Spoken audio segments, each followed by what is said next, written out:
Hi friend, this is Wendy Cranford and I am a new Honeybee design team member. I am really excited to be bringing you a fun engagement card today.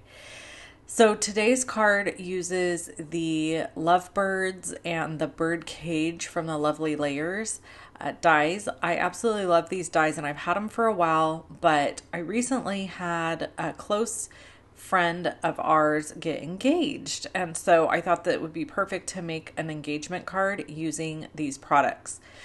I am using distress inks. I've got abandoned coral, squeeze lemonade, mowed lawn, twisted citron, vintage photo, antique linen, and ground espresso. I am using rectangle dies also, and a variety of blending brushes from Honeybee Stamps as well. So I'm really excited to be sharing my first video with you, and I hope that you enjoy it and you give this video a thumbs up and leave me a comment so I can get to know you a little bit better. And we are also going to use the By Your Side stamp set, which pairs beautifully with several of the bird dies from Honeybee. This particular stamp set I'm using features little sayings like the one I'm going to use today is for the lovebirds. So I thought that was the perfect sentiment for this because these are lovebirds that we are going to be coloring today. So for coloring all of our images, I am using my blending brushes from Honeybee. I decided to start by blending the birdcage with all the pieces and parts still intact because I felt like it would just give a little bit of stability to the little fine lines on the birdcage. I chose to use vintage photo for some of the elements, and then ground espresso on the gate, which we end up not even seeing because I ended up moving things around a little bit. You'll see as we get further into this. Antique linen I used for the accent background piece, and then for the actual swinging piece of the cage, I used that ground espresso as well. Here I went in with some perfect pearls and just dusted over the top of the birdcage to kind of give it a gold shimmery element. I am of the mindset that you can never have enough shimmer or bling in moderation. So I really like adding shimmer and bling to my cards in a way that doesn't look too overdone, but gives it a little bit of a sparkle to catch your eye. Here I added those little teeny bits that go at the top of the birdcage, and then I ended up deciding to gold dust over the top of those as well using my perfect pearls, and I'm really glad that I did because I feel like that made it go with the birdcage even better. It's really hard to see in the video the shimmer and the shine that the perfect pearls provides, but it's definitely there in real life. So here we're going to use squeezed lemonade to start our ink blending. Then we're going to move to twisted citron. I found that dragging these smaller blending brushes across the ink pad versus dabbing them into the ink pad provided more ink on the brush. So that's just my personal takeaway for doing this. But I'm sure if you have your own method, it works great. So here I'm ink blending the bottoms of both of this next layer. If you look to the left, you can see that there is a guide that is provided by Honeybee.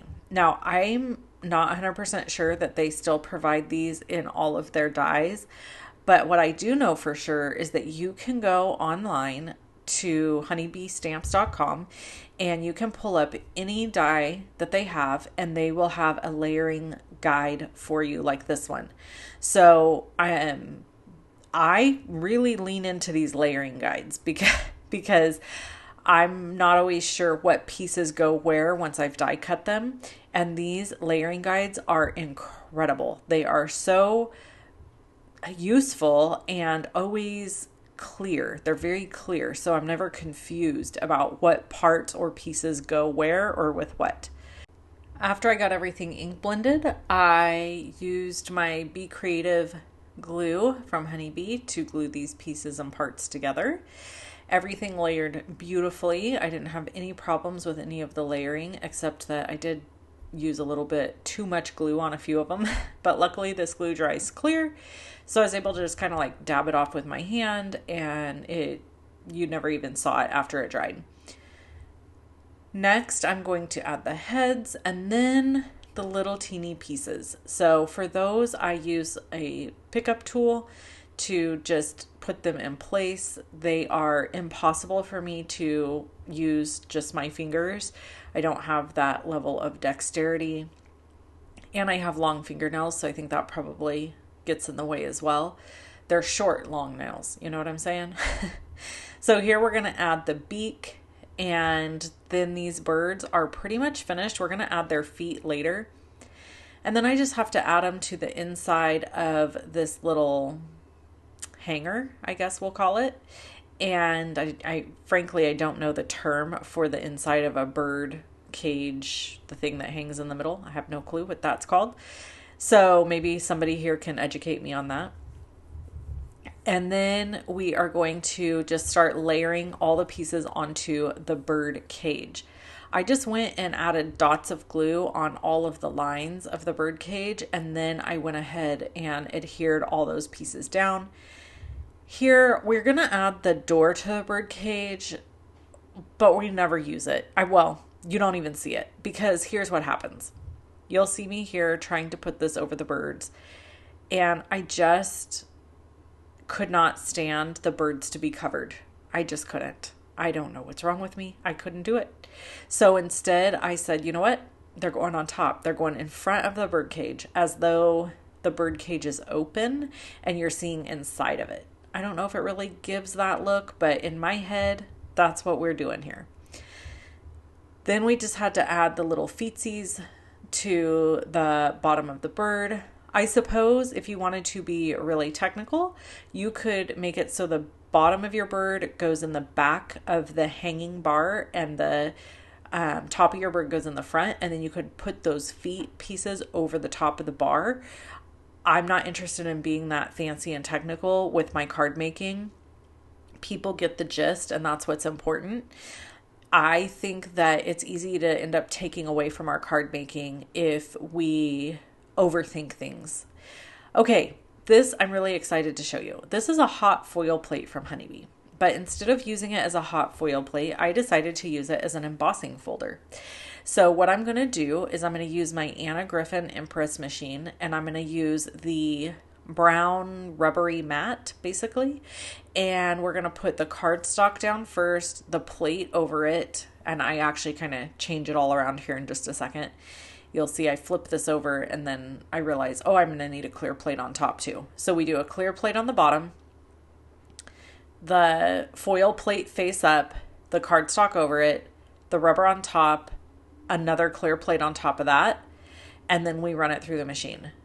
Really quick, I want to just go back to the frame you saw me cut. I just used the rectangle dies, stacked two together, put a little tape on it, ran it through my die cut machine, and it gave me a frame. As you can see, when I reveal this, we have a beautifully embossed piece of cardstock. This is 80-pound Neenah Solar White cardstock. You can get this on the Honeybee site. They have both 80-pound and 110-pound Neenah. And then we're going to add the frame over the top of it. Honestly, this just adds interest. And I feel like in the photos, you can't really see the embossing as well as you can see it here in the video. But I just felt like the behind them needed to have some sort of texture or interest, but also not be too busy, because the bird cage is busy. It's got a lot of design element going on. So I didn't want to detract from the bird cage, and I also didn't want the eye to be confused where to look. So I decided to go with a nice white background. I love bold statement cards with white. So for me, clean and simple is often the thing I'm always going to gravitate towards. And in this case, we added a really cool design element and gave the eye somewhere to look to the bird cage, if that makes sense. We encompass the bird cage with that frame.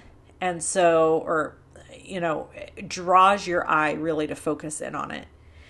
Then we're going to use the By Your Side stamp set from Honeybee, and we're going to stamp the for the lovebird sentiment to go on the front. And then on the inside of the card, I'm going to stamp another sentiment. Let's talk about these sentiments for a second.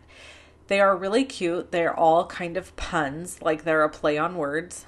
And I somehow do not own the die set. I went to find the die set to go with these sentiments and I couldn't find it. So either I bought it and misplaced it, which is totally possible, and I know none of you watching this have ever done anything like that, or bought two of the same thing. I know you also would never do that. I personally have that problem. The other option is I just didn't buy it. And so guess what? It's in my cart because I'm getting it now. So I ended up fussy cutting around the edge of this sentiment to get it cut out the way I wanted so it wouldn't be too bulky. So my card is a 4 1/4 by 11 inch card, scored at 5.5, and it makes a top folding card. And on the inside, I'm going to stamp this beautiful sentiment that goes on the inside. It says, "Together is a beautiful place to be." And I just thought that was a lovely sentiment to go in this engagement card. So I stamped this in the intense black ink from Honeybee, just as I stamped the sentiment for the outside in the same ink. And then once this is stamped, the only thing left to do, of course, is to assemble the card, and we have to add some bling. You know, that's a must. So I'm just going to ink up here a couple of times. I didn't get that stamped really good the first time. I don't know about you, but when I'm stamping sentiments, I'm always careful not to push too hard on my plate because I'm a little paranoid that it's going to smudge and go crazy. So I'm very careful, especially with a scripty sentiment like this. I like to be extra careful about that.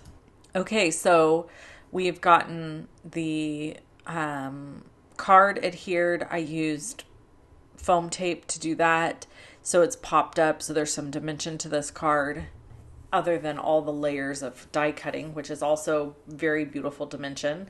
And then we're going to add a little piece of foam tape to one end of this sentiment, add glue to the other, and we're going to put this on the front of the card. Once we've got this all adhered down and put in place, we will move on to adding the embellishments to this card. Honeybee has a wide array of embellishments I really love. They have the pearl stickers, the gem stickers, and they have them in so many beautiful colors. I really had a hard time deciding what color to use. I eventually settled on some kind of soft greens that I felt like would pick up that soft green in the middle of the lovebird's chest. And these are from the gingerbread gem stickers, which is great, right? We're using something that was from the winter holiday line in a engagement card in the new year.